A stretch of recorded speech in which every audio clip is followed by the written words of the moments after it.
NCERT का जो 5th chapter है, यहां से शुरुआत होता है आपका जेनेटिक्स। ठीक, इसके बारे में आप 10th में पढ़े होइएगा। इसको कहते हैं आनुवंशिकी, हिंदी में कहा जाता है आनुवंशिकी, और इंग्लिश में लोग इसका नाम देते हैं क्या, जेनेटिक्स। जेनेटिक्स को अगर वास्तव में आप देखो तो इसको अगर टिक्स को हटा दो तो यहाँ पे क्या दे रहा है, जीन। यानी कि इस चैप्टर में मेनली हम लोग जीन के बारे में ही देखते हैं। जीन का एक्सप्रेशन कैसे हो रहा है, एक जनरेशन से अगले जनरेशन में जा कैसे रहा है, इन सब सारी चीजों को हम लोग सीखते हैं किसमें, जेनेटिक्स में। अब ये इसमें हम लोग कवर करने वाले हैं, जैसे पहला टॉपिक इसमें कवर करेंगे हम लोग principle and variation, principle and variation, और या process and principle of inheritance आप कह सकते हो इसको।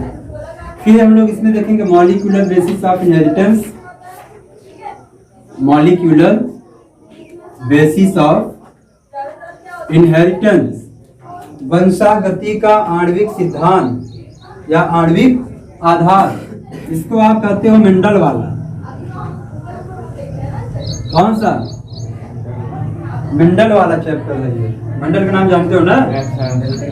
हाँ हाँ हाँ। और ये जो है कौन सा चैप्टर कहते हैं, डीएनए वाला चैप्टर।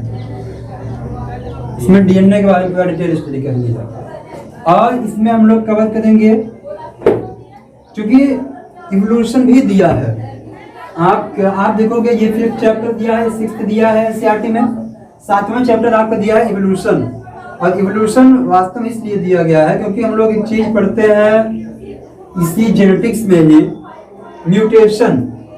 म्यूटेशन का मतलब परिवर्तन, म्यूटेशन का मतलब होता है सडन चेंज इन जीन, एक परिवर्तन, या वेरिएशन और म्यूटेशन का ही एक पार्ट हो जाता है आपका इवोल्यूशन। इसलिए उसको यहाँ पे दिया है पढ़ने के लिए, लेकिन हम लोग इस चैप्टर को थोड़ा रोकेंगे। जो मेन है जेनेटिक्स का, पहले इसको कवर करेंगे। प्रिंसिपल एंड वेरिएशन देख लेंगे, मॉलिक्यूलर बेसिस ऑफ इनहेरिटेंस, फिर इसके बाद बीच में आपके एनसीईआरटी में 4-5 चैप्टर और छूटेंगे। फिर आएगा आपका बायोटेक्नोलॉजी, फिर वही principle and process, principle and process. फिर जो है हम लोग कवर करेंगे बायोटेक्नोलॉजी एंड इट्स एप्लीकेशन,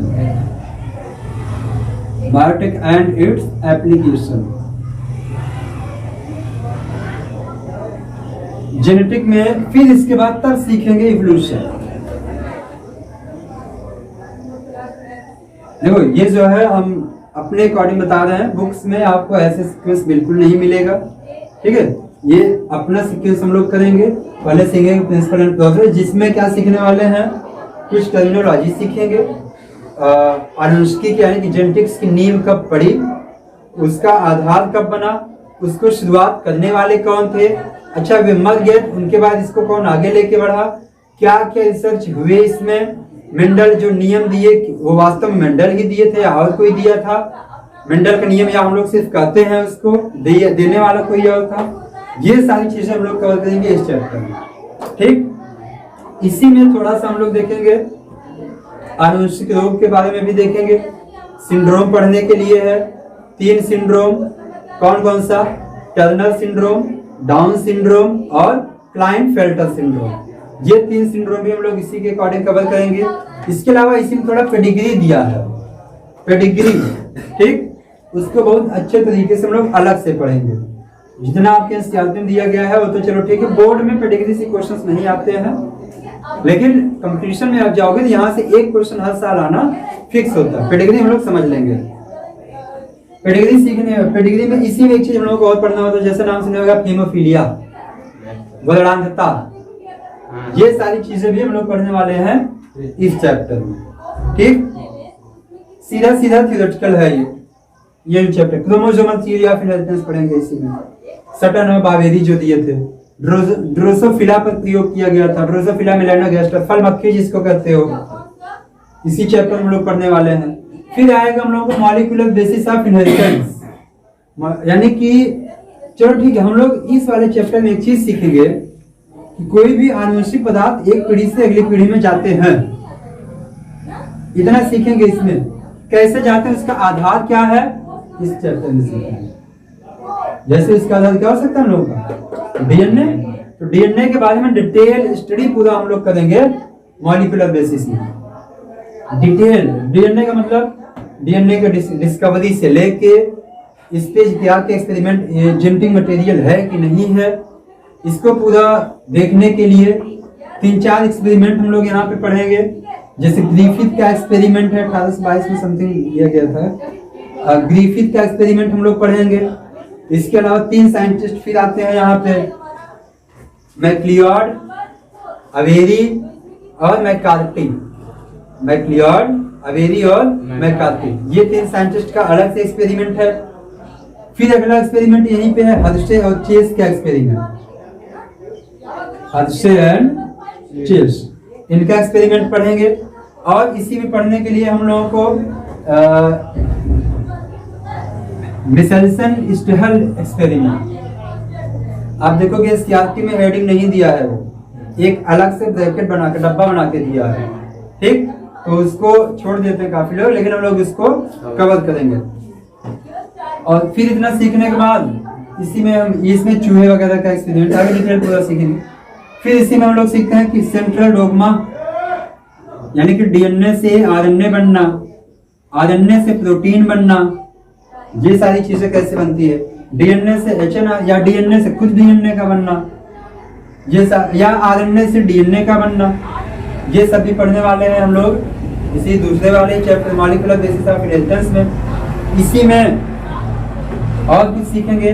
जैसे आपको भी पता है कि एक सेल के अंदर लगभग 2.2 मीटर डीएनए होता है। एक सेल के अंदर हम लोगों की कोई भी एक कोशिका है, इसके अंदर जो डीएनए होता है लगभग कितना होता है, 2.2 मीटर। और कोशिका जो होती है माइक्रोन में होती है, माइक्रोस्कोपिक होती है, आंख से दिखाई नहीं देती, लेकिन 2.2 मीटर काफी ज्यादा होता है ना, काफी ये ज्यादा होता है।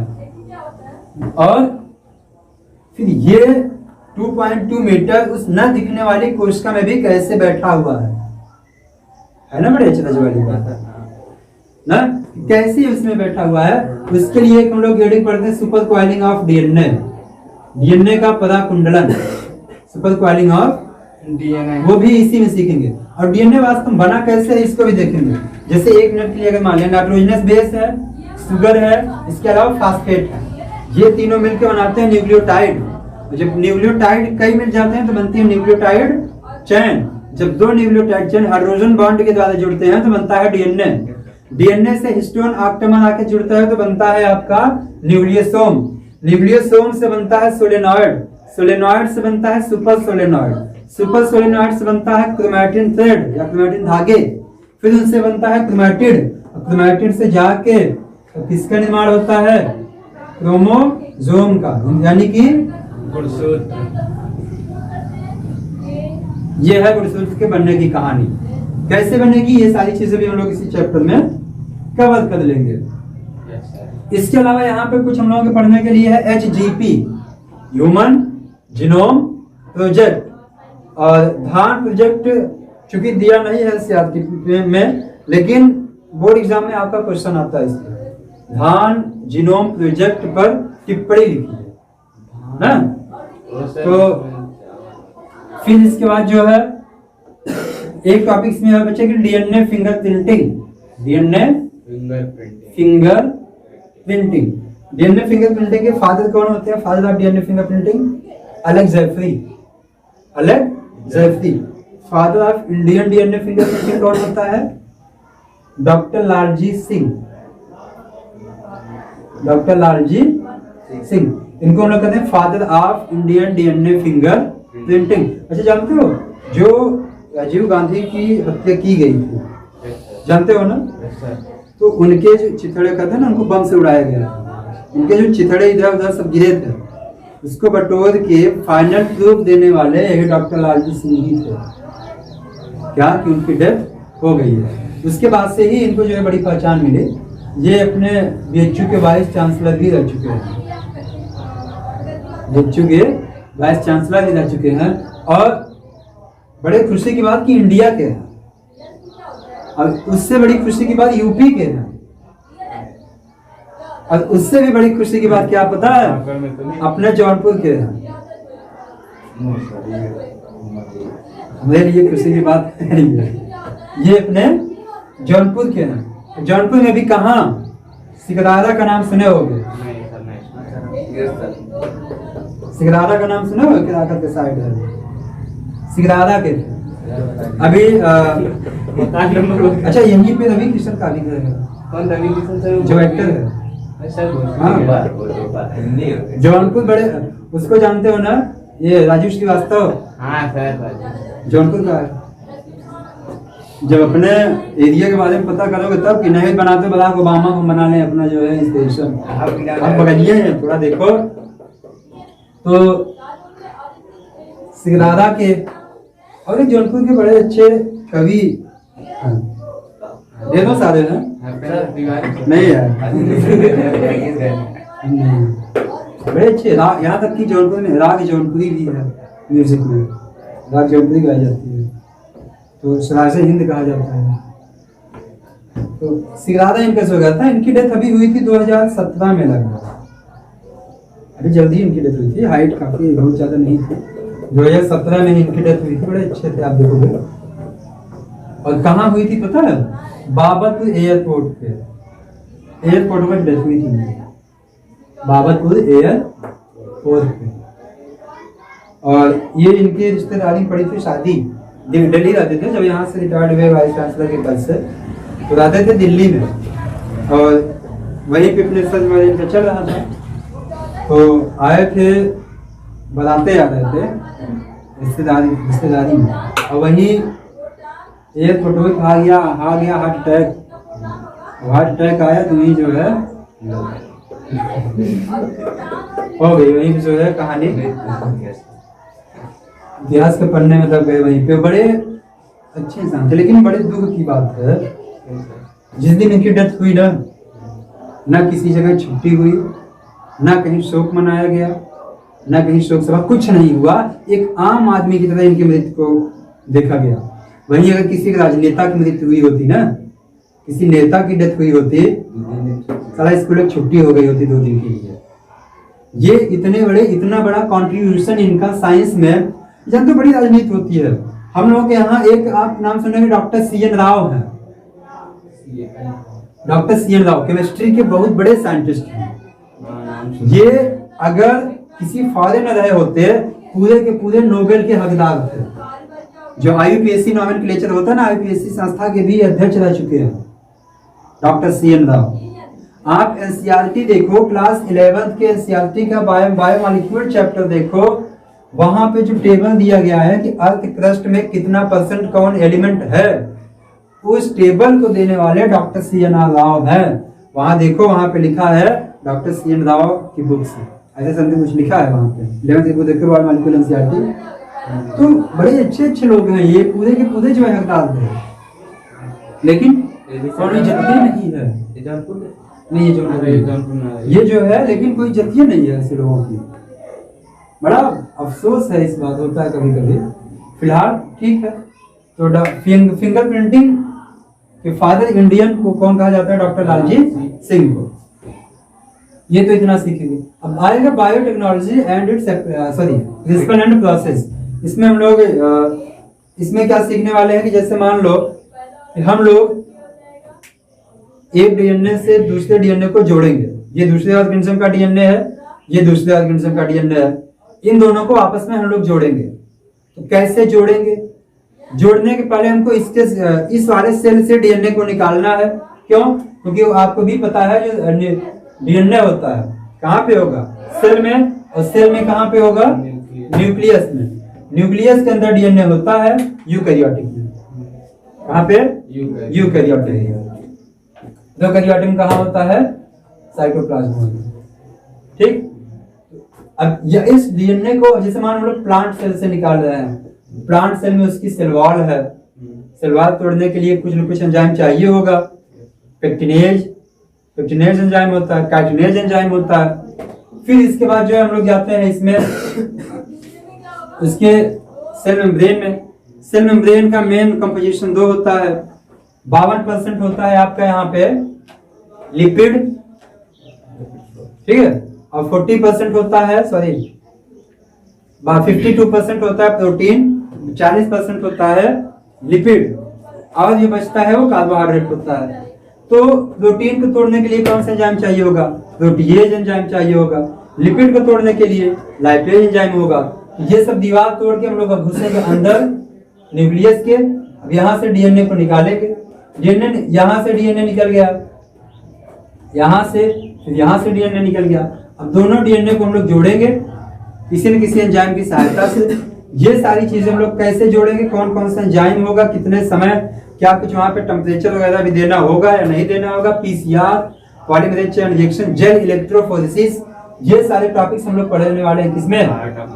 बायोटेक्नोलॉजी में। अब बायोटेक्नोलॉजी चलो प्रोसेस तो कर लिए, प्रिंसिपल तो समझ में आ गया, और उसका एप्लीकेशन है क्या हमारे जीवन में, उसको सीखेंगे इस चैप्टर। जैसे insulin, BT brinjal, BT cotton, medicine में क्या यूज है उसका, एग्रीकल्चर में क्या यूज है हमारे बायोटेक का या जेनेटिक का, ये सारी चीजें हम लोग कवर करेंगे इसमें बायोटेक्नोलॉजी एंड इट्स एप्लीकेशन में। ये बात समझ में आया। अब इसके बाद सीखेंगे इसमें इवोल्यूशन। इवोल्यूशन माने जय विकास। पूरी बायो जो है आपकी रियलिटी में होती है, रियल होती है, लगभग सभी बातें उसमें सत्य होती हैं, जो होता है वही कहा जाता है। लेकिन इवोल्यूशन में बिल्कुल इसी का उल्टा है। इवोल्यूशन सिर्फ एक एजम्पशन है, एक कल्पना है कि जीवन का विकास ऐसे हुआ होगा, हुआ है नहीं, ऐसे हुआ होगा। जीवन पे पृथ्वी पर जीव ऐसे उत्पन्न हुए होंगे, शरीर के अंगों का विकास ऐसे हुआ होगा। ये सारा हम लोग कवर करेंगे किसमें? इवोल्यूशन। ये किस चैप्टर में हमको क्या पढ़ना है, ये सारी चीजें समझ में आई? बोलो। तो इतना ही चैप्टर इसमें पढ़ना है। अब हम लोग शुरुआत करते हैं पहले चैप्टर से, प्रिंसिपल एंड इट्स वेरिएशन, यानी कि मेंडल वाला चैप्टर। अब आप हेडिंग बना लो जेनेटिक्स, और इसको लिखना हम लोग शुरू करेंगे, ठीक।